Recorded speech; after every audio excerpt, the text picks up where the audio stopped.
to Off the Record News. I'm your host, Diana Longry. Thank you for tuning in. Off the Record News is brought to you weekly from the SPNN studios in St. Paul. Now, tonight we are going to focus on the garbage rates for the year 2020. And we are going to be focusing primarily on the city of St. Paul. However, we do have a flash update for those of you who live in Maplewood or who are wondering how the St. Paul rates compare to Maplewood, because I have the newest and latest Maplewood Monthly here that says what the rates are going to be for the year 2020. Now, to help me with this week's news is Mr. Greg Copeland, a resident of St. Paul who has been following this issue extensively, who also ran in this last election for St. Paul City Council. And before we get to talking trash tonight, we are going to talk about the particular race that Mr. Copeland was in and the cost of some of the candidates in that race and what it took to get elected. So, Mr. Copeland, first of all, I want to thank you for being on this evening's program. Hey, it's always a pleasure to be with you, Diana. You know that. We have a lot of fun here at the studio. We do indeed, for sure. Because if you can't laugh about what's going on in politics and in your local community, you know, it would be depressing. It would. It would be very depressing. And you know, we didn't win the election, but we had a lot of fun. And in true form, Diana, I'm a conservative guy. But I was running against somebody that was very wealthy, 24-year-old candidate who, Nelsie Yang, let's congratulate her. She won the election. She spent $230,000 on her candidacy, according to the story in the Star Tribune this week. $230,000, that's a lot of money. Wow, that's amazing. Now, how much does a city council member of St. Paul make? Oh, about $67,000. Wow. So that gives you an idea of the ratio of income dollars earned by a city council member and the amount she had to spend in order to get that seat. Now, remind us again how many people were running in that in your election in your ward. In Ward 6, there were 6 of us. And six running, and we have ranked choice voting in St. Paul, and the election was determined on the 4th count. And if you go by the number of votes that Ms. Yang got in the 4th round, we're talking about an election where she spent $80 a vote. Wow. Yeah, and amazing. It is $80 a vote. Now that's based on her interview with the Star Tribune. The other, the final reports aren't due yet, so we don't have that information for everybody. But I know what I spent, and it was a whole lot less than that. We didn't even cross the $500 mark, so we're at 50 cents. Well, and I do want to say that with the ranked choice voting and with the number of candidates in the field, I mean, you had a pretty good showing. You were third. Third out of the 6. And I think that's pretty good. Yeah, as one of the producers with the show told me, Greg, you beat the incumbent. And that hardly ever happens in St. Paul.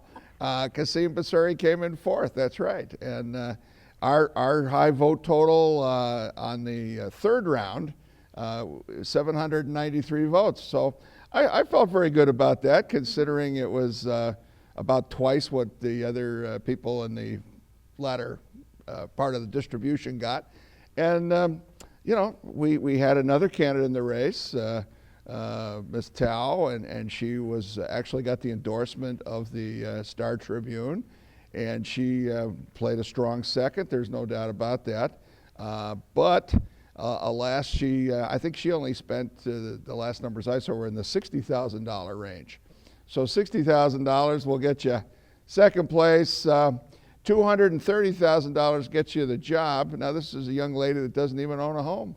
So I gotta think, she was working as an employee of a political action committee, Take Action Minnesota, as part of her campaign, and she said she needed $230,000 to run for office because she had to pay her staff $15 an hour.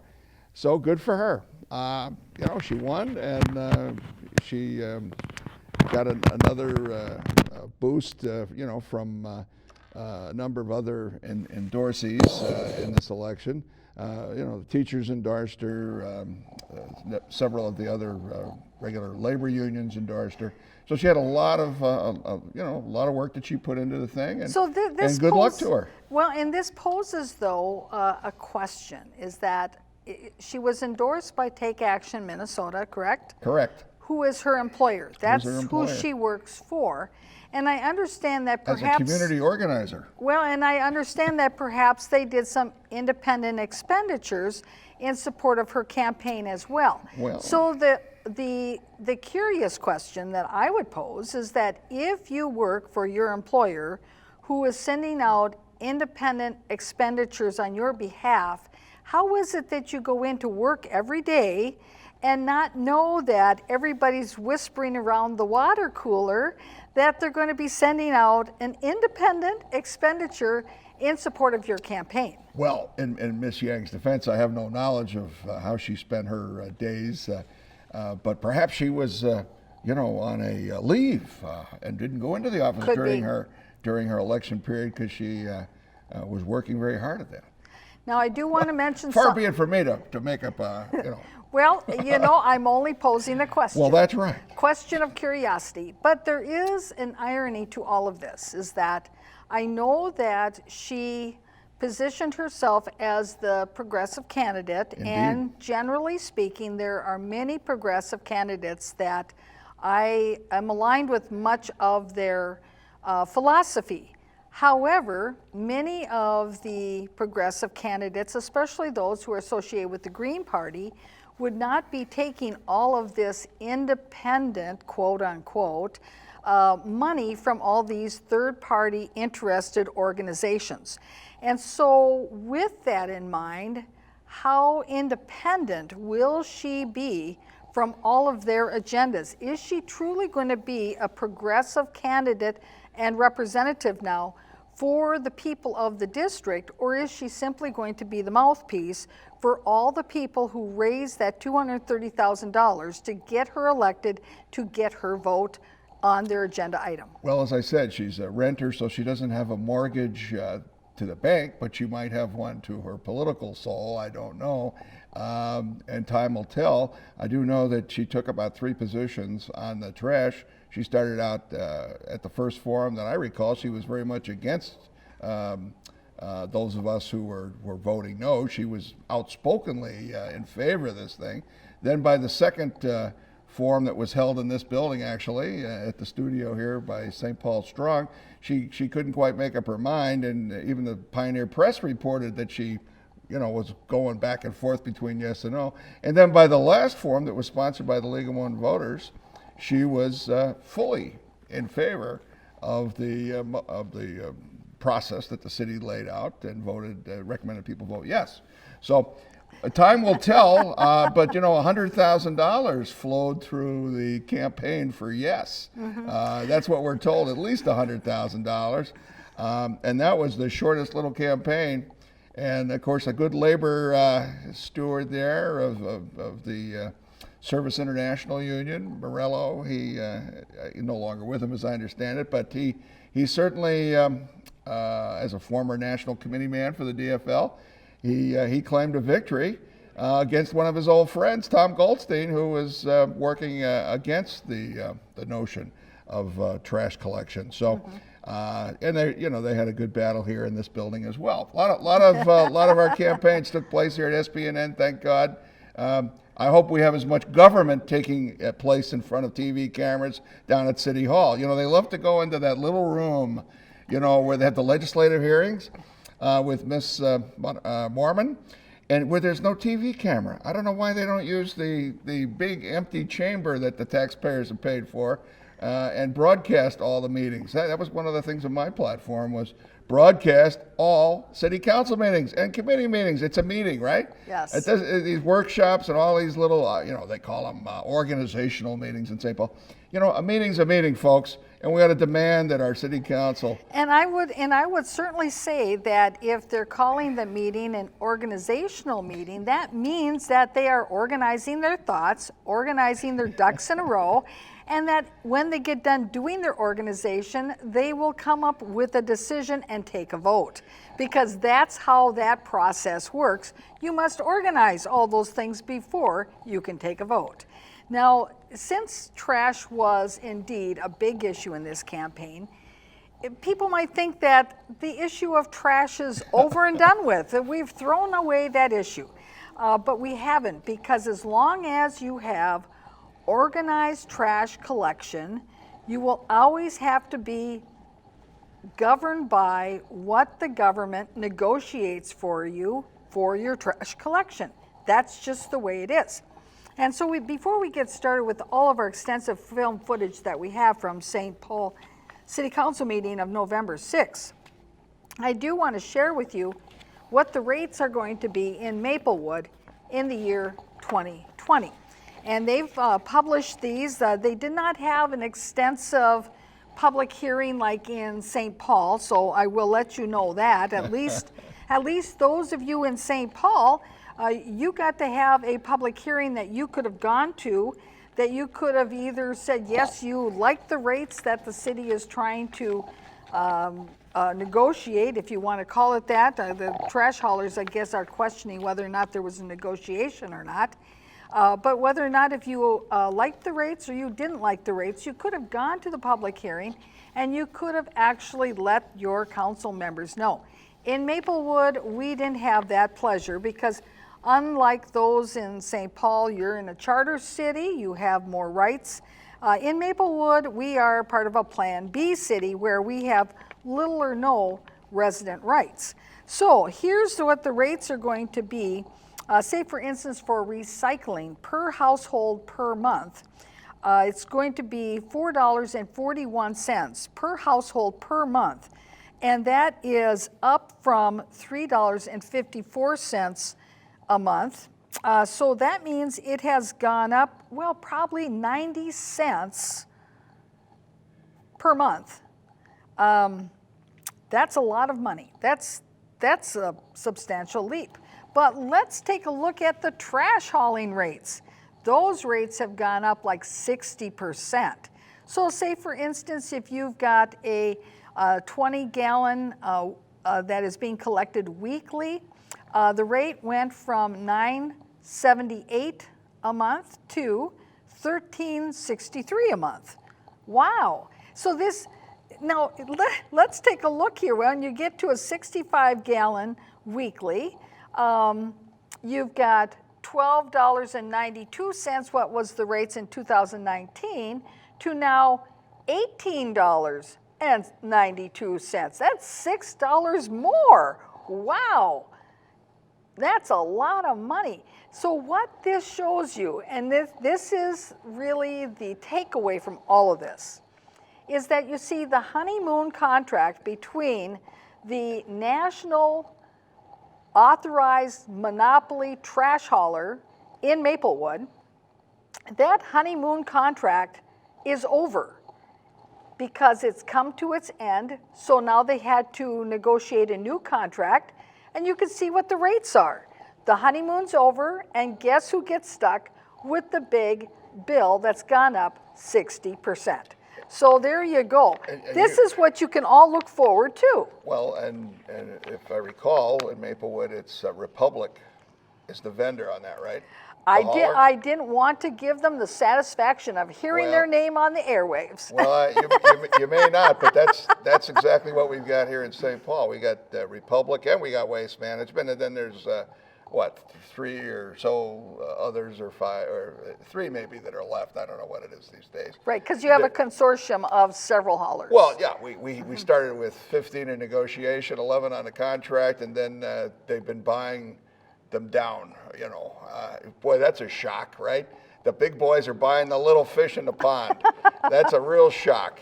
And frankly, when you were going through those numbers, the other component that's a common denominator between what's going on in Maplewood and St. Paul is that all of the solid waste goes to a facility in Newport that's managed by Ramsey County and Washington County, a board that commissioners from both counties sit on, and they used to subsidize the rates so that the haulers were paying at $10 less than what the public would pay if they showed up per ton.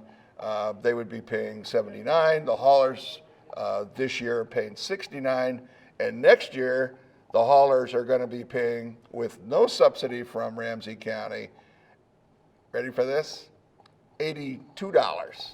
And then they've already got a rate increase to $84 in 2021.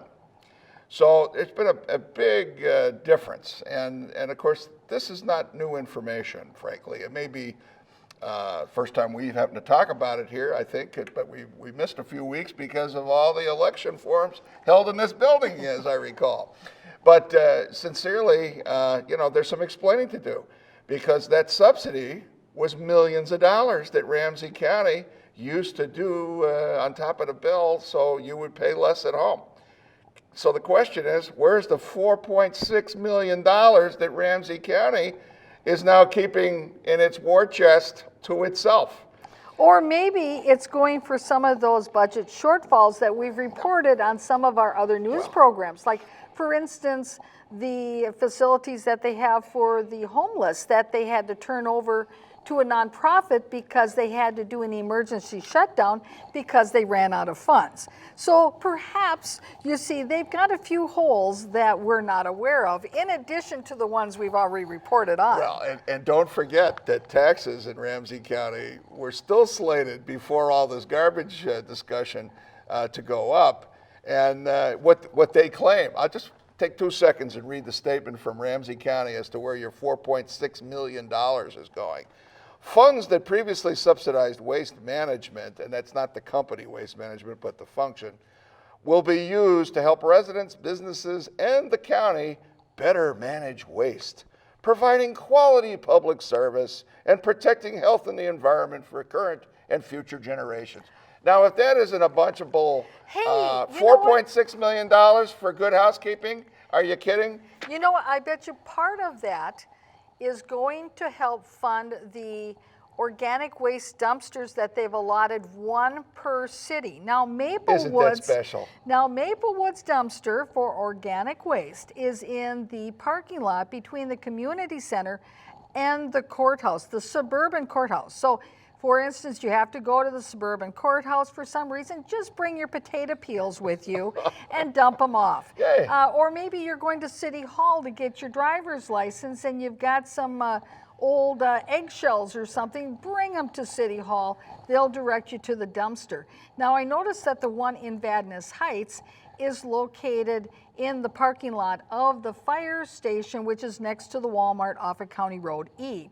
And of course, they have purchased all these little tiny green slop pails that have covers on them, that you can pick up your little slop pail from select areas in your city, so that you can put all your organic waste in this little cubicle thing that's a cube. And when I was a little kid, see, I had cousins who lived out on the farm, a dairy farm, and they actually really had a real slop pail that they kept in the kitchen, which was a pail that they stuck all their organic stuff in, and then they hauled it to the pile in the back behind the barn. And that's why I call it a slop pail, because that's what they called it. Well, you gave it to the pigs. That's right.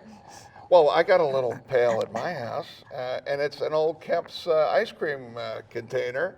And when it's full, I take it out and I put it in my compost pile that I have on my property, that I'm going to use to engage in helping improve the soil on my property. And I don't need this. I don't need the county organizing a bunch of dumpsters. Yeah, except that it's going to be just like the organized trash collection. You see, we're all going to have matching identical little green slop Yeah, pails yeah. with little covers. Now, if you don't want one of the green slop pails from the county, they do have the proper type of green bag that you can put your stuff in, so that way then you throw it in with the rest of your garbage, and then it gets hand picked out, so that way it doesn't get intermingled with all the other garbage. But because hand picking out doesn't work so well, Commissioner Vicki Reinhardt says that what they need is that they need to have an optical sorter.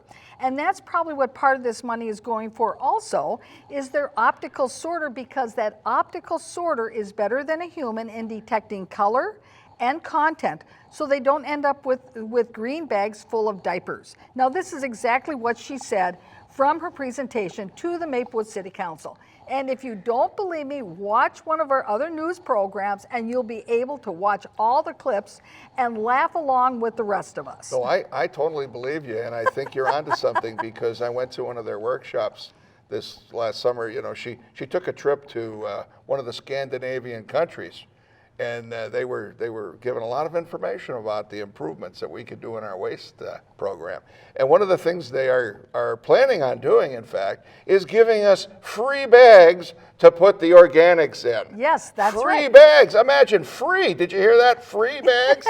Does anybody believe there's anything free? Well, it's part of that Honestly. $4.3 million. And please, viewers, don't get me wrong. I believe that we should be recycling. My goal in my household is to actually have my recycling can more full than the waste can is. And typically, most weeks, that is the case. I have more recyclables than I have things that are going in the waste can. That's why in Maplewood, we can actually share waste cans, and I share a waste can with another person who has very little waste as well. So you see, I believe it's a good thing to be practicing, but do you need to go so far as to go and buy little green matching slop pails for everybody in your community in order to encourage them to do organic waste collection? You know, many people buy ice cream in those pails. They would work just as well. And you know what? They came with your ice cream. And this is reuse. Yes. This is the principle of reuse and recycling, is to use the things that come into your home either in a good way, a creative way, or not to buy things that are packaged in a way that you cannot take care of. Yeah, so the county created a bunch of new plastic containers. Like we need more plastic in the world. This is what I love about the sustainable freaks in the government that spend their day figuring out how to get more plastic crap into the house. You know, honest to God, folks, if you're tired and you want some explanations as to where the $4.6 million is going, then you might want to go to your Truth and Taxation hearing. And I'm going to give you the date. Oh, for Ramsey County. For Ramsey Good. County. And Okay. it's in Maplewood. Okay, well, excellent. They move it around. They used to always be in Roseville. Now they're moving it around. Isn't that nice? So it's on the 25th of November. It's at 6:30, and it's at the Maplewood Library. Okay. That's November 25th, 6:30, Maplewood Library. Of course, you're going to get your tax bill. Now that we've had the election, they send you your Truth and Taxation notice. You know, they never, there's no accountability in the system. We wouldn't want to send out those before the election, would we? Yeah. It always and amazes of course, me. and keep in mind, they'll tell you, well, that's they can't change that because it's set by the legislature what these Yeah. timelines are. However, you know what? Guess who's in charge of the statutes? Oh, the legislature. You know, they could make a change if they wanted to. And guess what? The Humphrey School has these innovation grants and awards and things. What an innovation award they could give out. Huh? You know, giving taxpayers the bill before they go to the polls. I mean, that would be good. Then, if I could, one more thing. Okay, sounds good. December 4th, the city of St. Paul has their Truth and Taxation meeting. Now, I guess that's when they're going to decide not to tax us, 27% more because the trash system has now been ratified. So we're gonna get our first Truth and Taxation meeting where the city council may actually decide to tell us we're gonna pay less taxes, right? Okay, that's 6 o'clock at City Hall on December 4th in St. Paul. And then Maplewood is, and all Ramsey County voters are welcome to, taxpayers, because we have lots of commercial businesses. And you're supposed to be the ones getting this $4 million or 4.6 million rather. So November 25th at the Maplewood Library at 6:30. And if you get a tax bill, it'll be in the tax bill telling you where to go. So I don't know where Nelsie's going to go because she doesn't get a direct tax bill as a public official. But she'll be setting your taxes next year. So, Right. So that'll be fun for her. Well, now we're going to switch on over to our film footage, which is from the St. Paul City Council meeting of November 6th. And it's an agenda item where the council, they are setting what the new trash rates are going to be for 2020. It is a public hearing, and the attorney for the trash consortium is there as well, because he is given an opportunity to speak during the public hearing as to how the trash consortium feels about the rates. I found it actually sort of curious that they had the representative from the trash consortium, who they're supposed to be negotiating with, only talk during the public hearing rather than during the presentation part when the city staff were giving their presentation. Because normally, like in the city of Maplewood, they would have the staff give their report, and then whoever it is that the city's contracting with or partnering with or whatever, they have an opportunity so they can get up, so they can answer questions back and forth with the council. But the St. Paul Council, it was not organized that way. The attorney for the Trash Haulers Consortium had to get up during the public hearing and speak as a member of the public. So let's get started with our first clip. Item number 55, ordinance 19-67, amending section 220.05 of the legislative code to set rates for base level garbage service to be effective January 1st, 2020. Right, and I believe Deputy Mayor Tincher is here and Mr. Swanson. As you heard, this was actually quite a ways down the list of the agenda items for the day, and two staff people were in the wings to give their report to the council. So let's get started with that. Today. Yesterday, residents affirmed their support for coordinated collection in the city of St. Paul. We know there remain aspects of the program we need to continue to improve. However, the decision before you now is setting the rates for 2020. Over the course of the past several months, the city has been in negotiations with the Haulers Consortium to set next year's rates for the more than 73,000 households that receive service. The attorney for the Haulers Consortium submitted documents for public review. Therefore, I'm providing all of the correspondence we've had with the Haulers Consortium over the past several months. Now, this is an important point for our viewers out there, that if they are interested in knowing what were the discussions back and forth, because the Haulers attorney submitted all of his documents to the public for review, that spurred on the city staff to put in all their documents for public review too, so that the discussion and what was viewed wouldn't be one-sided. So this is actually good for the residents of St. Paul. Yeah. Should you go down there and ask under the Data Practices Act that you want to see it all? We got to point out though, Diana, and I'm going to hold up my prop for the evening here, if you can see that. Haulers seek a increase, right? And notice this is after the election. This is the Friday edition of the Pioneer Press from November 8th. Wow, they've been negotiating this stuff for, she said, 3 months, I think, right? And the council members have been talking about, we're going to do a rate reduction. Well, interesting. Well, and here is the pickle, is that, yes, the city council members promised they were going to do a rate reduction. Well, the rates that they're proposing are a reduction. However, the trash haulers are saying that reduction is not enough to cover the expenses of what it costs to pick up the trash. And one of the cases in point was because of the increases at the Ramsey County facility that you brought up earlier in the program. So you see, is there going to be another lawsuit in the wings? Because when I hear these kinds of contractual disagreements as to what the formula is for figuring out the rates, because we'll hear that in some of the future clips here, when you start hearing, well, one side says we've got a formula that we use. The other side says, oh, but if you look at your numbers for this last year, you obviously didn't use that formula.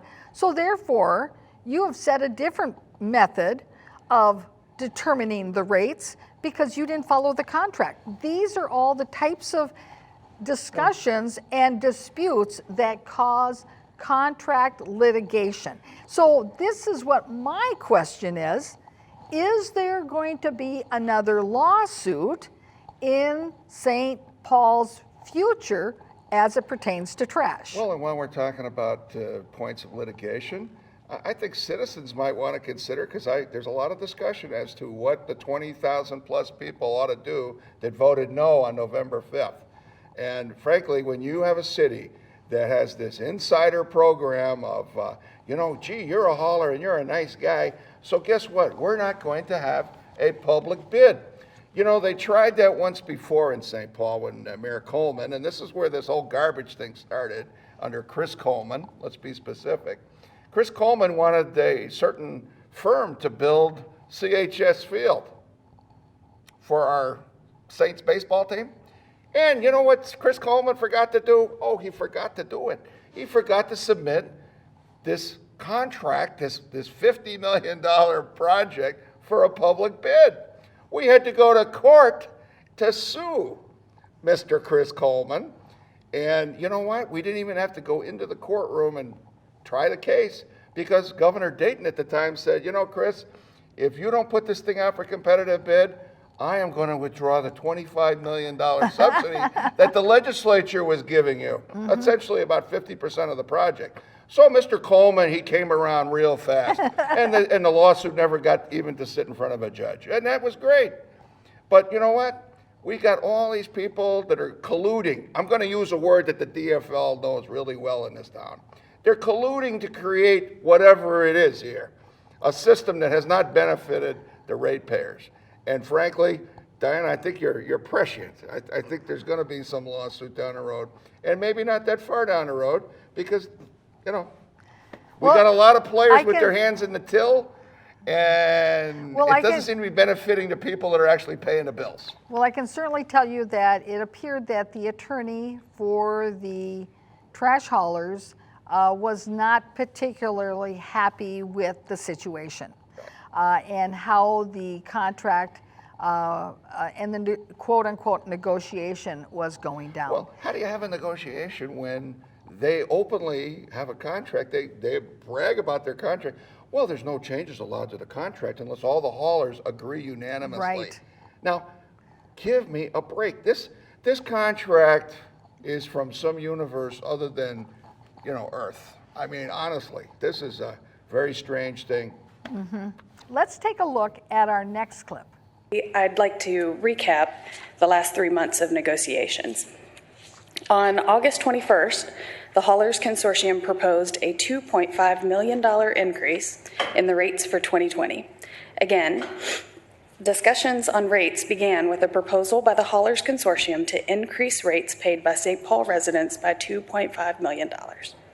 On August 30th, the city requested a meeting to discuss what we understand to be our residents' primary concerns: the price of service, the inability for duplexes, triplexes, and fourplexes to share carts, and the inability for townhomes to opt out of organized collection. The city also alerted the Haulers Consortium that we needed to have rates settled by September 25th to provide time for the necessary approval process. On September 9th, the Haulers Consortium clearly stated it did not want to discuss a rate reduction, cart sharing for multi-unit households, or opt-outs for townhomes. The Haulers Consortium requested a response from the city to their proposed $2.5 million rate increase. Based on the process laid out in the contract, on September 11th, the city proposed a $1 million rate reduction for our residents. A meeting was set for September 19th, but on September 18th, contrary to the requirements in the contract, the Haulers Consortium indicated it would not discuss rates. On September 25th, the city reminded the consortium that rates needed to be submitted to the legal ledger on September 30th.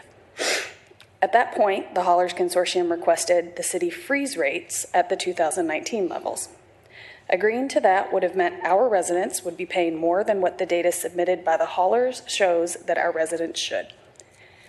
We've used the process and formula laid out in the contract to calculate 2020 rates that are before you. Now, one of the issues at stake here is that she keeps referring to this formula, and the trash haulers contend that the city of St. Paul initially in setting the rates didn't use the formula that they now want to bind the haulers to. And the point that the hauler's attorney makes is that their actions of how they set the rates to start with has basically altered the contract because of the way they have performed. So you see, this is a dispute, and you could hear from that timeline that there certainly doesn't appear to be a meeting of the minds, that you've got two different organizations that are supposed to be in contract with each other who are reading their contract differently and who just simply are ignoring what the other party has said to them. So let's take a look at the next clip as they call in Chris Swanson to give his take on this. He, of course, is from Maplewood city staff, but he jumped ship of Maplewood and has moved right on over to St. Paul and now works for you in St. Paul. So let's hear what Chris has to say. As we continue to work to improve citywide collection, a critical piece of that work will be to engage tonight to present the 2020 garbage hauling rates. The city's contract with the consortium describes an annual price adjustment procedure. The adjustments are based on the following items: the non-fuel portion of the rate, which, based on an increase in the CPI, went up 2%. The fuel portion of the rate reflecting the on-highway diesel price of fuel. That portion did not change as it did not hit $3.50. The county's tipping fee, which has increased from $69 to $82 per ton, and then the total tonnage of material collected for the previous 12 months. That tonnage was 56,768 tons. That information about the tonnages was provided by the haulers to the city. So Chris Swanson there, he's got his calculator out, he's running through the numbers, and it certainly sounds like he's got a formula that he is running those numbers through to come up with the rates that the St. Paul City Council is endorsing.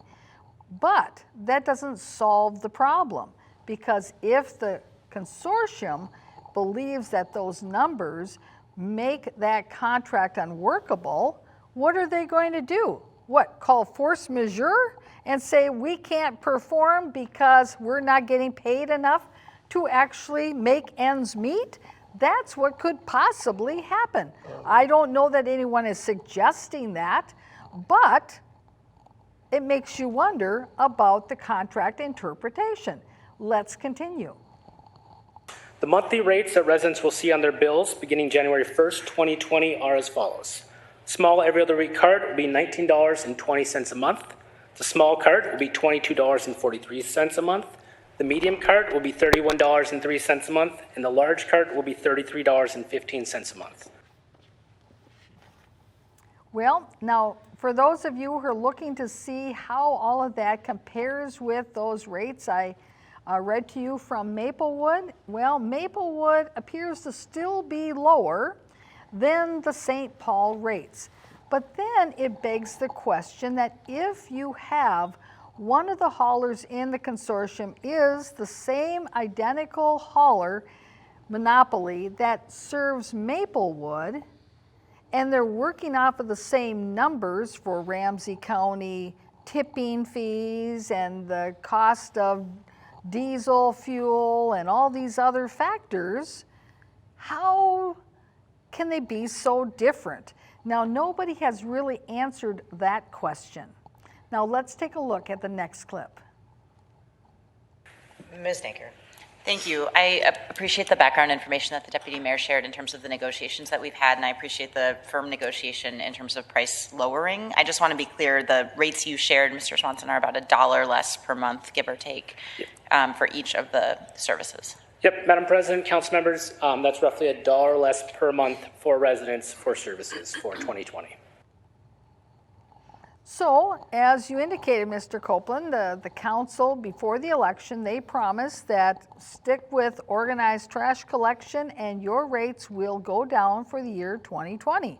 So, indeed, they are supporting rates that are going down $1 per month. I got to point out the irony in all of this to me, because I've criticized the city arrangement where they allow the haulers to send out the trash bills. So here you have the head staff person over the trash system telling you what is going to be the bill in January. Well, is it? And, you know, he has no control apparently over this arrangement because he doesn't send the bills. If you don't pay your garbage bill that you get from your hauler, like I get one from Waste Management, then the city acts only to collect on that by putting it on an assessment against your real estate. So the city is a collection agency only after somebody has not agreed to pay their bill. So as far as sending out the bills initially, that's in the hands of the haulers. It's not the city. So, you know, it's kind of ironic. They can't agree on that, but will there be a garbage bill that goes out? Will it be a bill that the haulers choose the numbers for? Or are they just going to play along with the city who orders $1 change? Well, and it kind of depends on what that contractual arrangement is between the haulers consortium and the city of St. Paul. They're in flux on that, though. Well, you know, it does appear that they have some disagreements about those terms. Well, maybe the Supreme Court will get to hear that contract that they endorsed, again. Yeah, perhaps. Well, Oh, the ironies here are just incredible. so we have some more film footage on this. Let's take a look. Ms. Tincher said that the haulers believe there's a $2.5 million rate increase that they're entitled to. Has that number changed? If I missed that, I was reading through some of the material. Is that where we're still at? Is we're $2.5 million apart? That was the hauler's initial proposal to the city for 2020 rates. And there has not been a, There has been some decrease over the past couple months. I think where we left it was a flat, or leave the rates flat for 2020 for 6 months. In essence, as we heard in one of the earlier clips, during the timeline when it got close to the time to publish what the rates were going to be, the haulers said, well, okay, rather than having an increase, let's just keep the rates flat rather than cutting them back by $1 per month.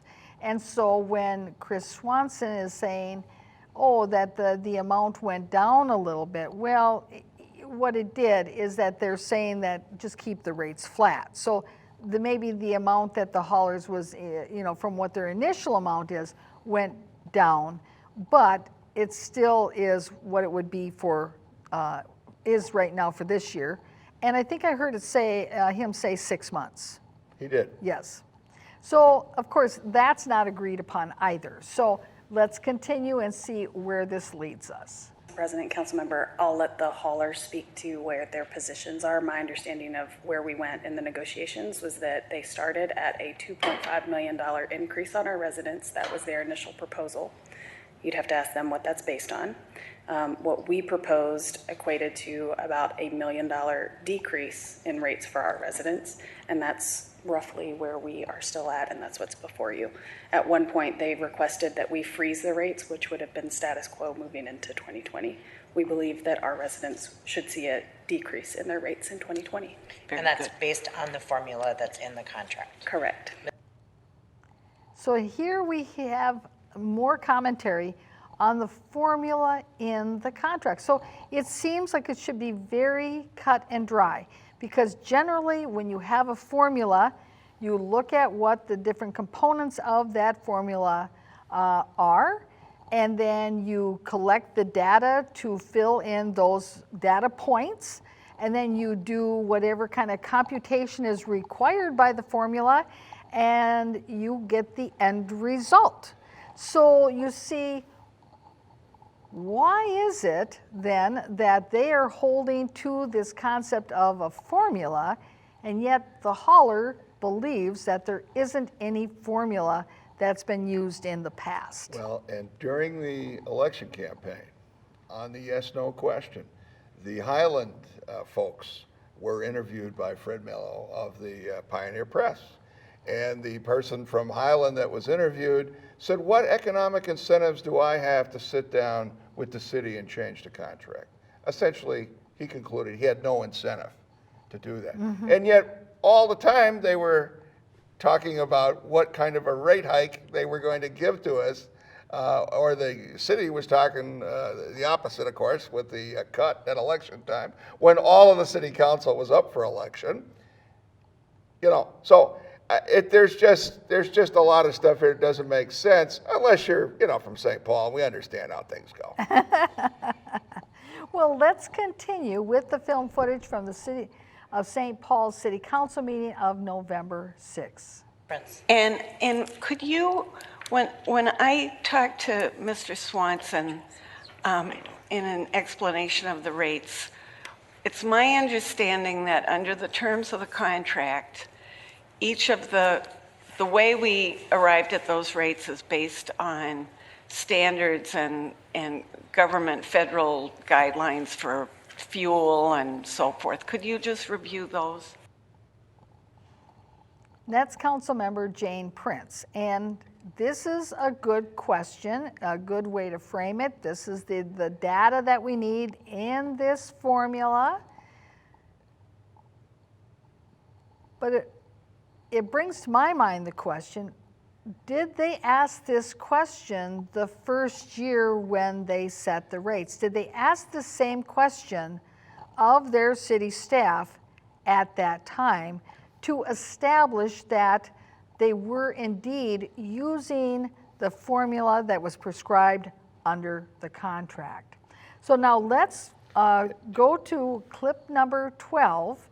And Mr. Copeland, what you had something to add? Just for people who may be new to St. Paul or from the suburbs, this is year one of our contract. We passed, and that was October 1, and so we're technically in year 2 here. It seems to me, because that's when the collection of trash started. So it's interesting they're tying it to the calendar year rather than to the start of the program in October of 2018. So that's a good point, because under the contract, how do they calculate their fiscal or the contract year? Yeah, I mean, I think it's just, again, more questions. More questions. Well, let's continue. So this is a public hearing. Is there anyone here to speak in opposition to this rate reduction? Come on up.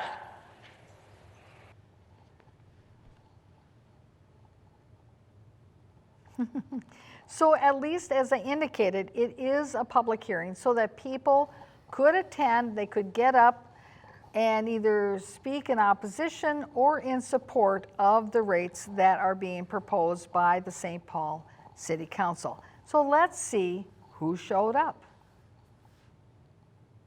Madam Chairwoman and members of the council, my name is Dan Schleck. I am legal counsel for the St. Paul Haulers LLC Consortium. As the previous speakers have referred to the consortium in general. First, let me say that in my working on this contract over the last few months and working with the city, I think that the characterization of what's been done so far is not true and to some extent inappropriate. For the record,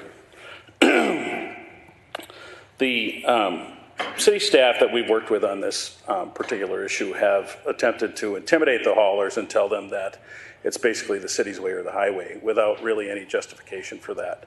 I think that many of the things that the city staff has just relayed to you is incorrect, not defensible legally. You can take that up with your city attorney, and also problematic with respect to the requirement that the city work with the haulers in good faith.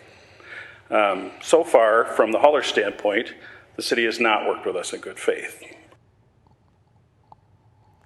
Now, doesn't that sound like fighting words? It sounds like a lot of labor negotiations that I've been around, my friend. Well, let's continue as he has more to mention to the council. It is true that the city staff has attempted to basically tell us, not negotiate with us. I think it was a mischaracterization when it was stated that they've been negotiating with us. They've told us what the rates are going to be, and with no negotiation. The only changes that have been made to the city rates are ones that have corrected errors by the city's own admission, and that's it. There have been no changes in the rates proposed to us since the beginning of the negotiations. While, as stated earlier, our original proposal was to increase costs by $2.5 million. And it's important to note that that is less than 10% of the value of the contract. This goes to that issue of negotiation. Was there a negotiation? Was it in good faith? Or is it just simply one party with the upper hand telling the other party what the terms are going to be? That is not a negotiation. That's a one-sided argument. Let's continue. This is a letter, and I have copies for everybody if we can bring this up. It's up. This is a letter from Ramsey County establishing disposal rates for 2020. As you can see in the highlighted portion, there's going to be a $13 per ton increase in the disposal costs for all waste disposed of in the county.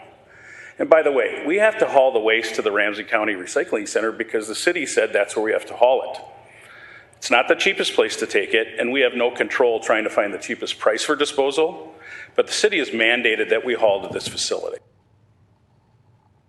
This goes back to a discussion point that you had, Mr. Copeland, about Ramsey County having lower rates previously because they subsidized what was being brought to their facility.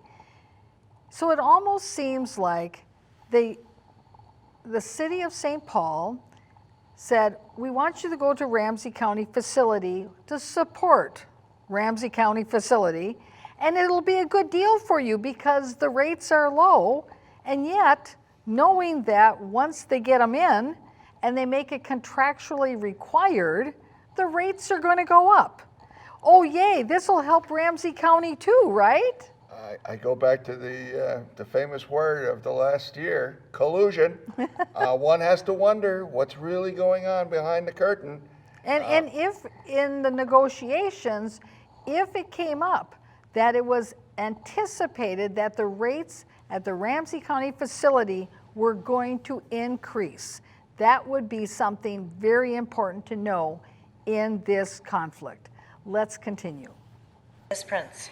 Mr. Schleck, I need to ask you, that was negotiated as part of the contract. So if it's expensive or more expensive or you don't like it, that was the requirement of the original contract. That was one of the key terms that the city was seeking in the contract. That was something that we prevailed on. So why would you bring that up here as some kind of new information that should impact the bottom line? Because it's important in terms of our argument and the justification for the rate increase we originally asked for. Remember, we asked for roughly a 10% increase in the pricing for next year. If you look at what this says, this is basically telling us that we are going to incur a 20% increase in disposal pricing on all waste disposal taken from the city of St. Paul. We were not even originally proposing to pass through all that. But that was factored into our rate that we gave you. The increase in Ramsey County's tipping fees is part of what was calculated in the city's offer. The rates that we've set reflect the increase in that tipping fee. But if during those negotiations, the haulers didn't know it was anticipated that Ramsey County was going to increase their rates, that may have made a difference in how the negotiation went down. They could have put in then that contract that said, if in the event that the Ramsey County rates increase over and above a certain percentage, then the haulers have the option to go to another facility to do their dumping. And you know, that would have been a negotiated term in that contract if they would have known there was going to be a 20% increase. Don't you think? I think you're exactly right. So let's continue on.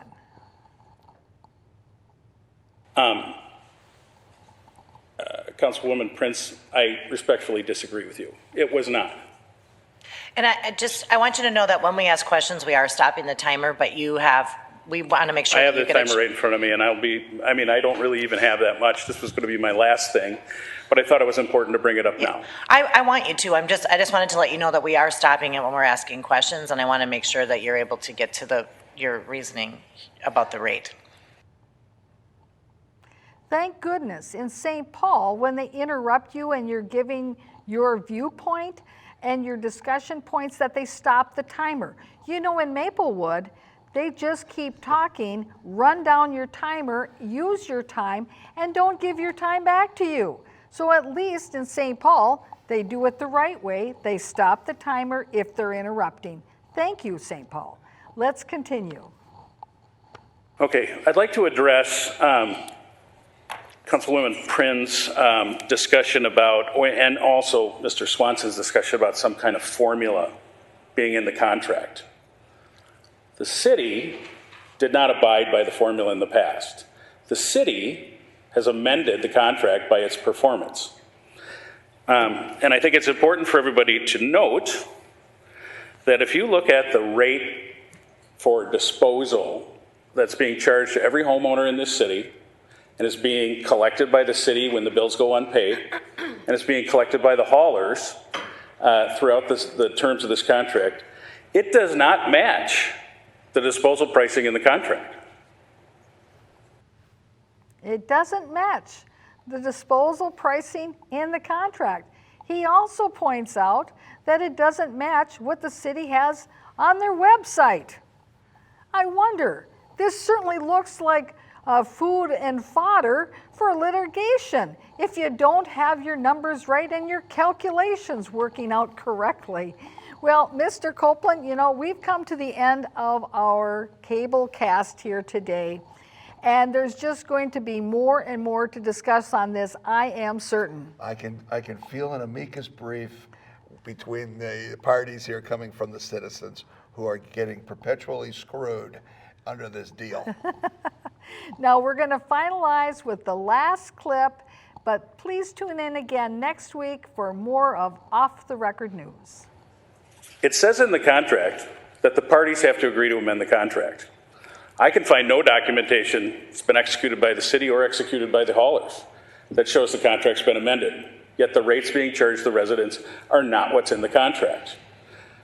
And I would challenge anybody from the city who would like to show me how that rate was calculated based on the terms of the contract, the rates that are currently being charged to residents.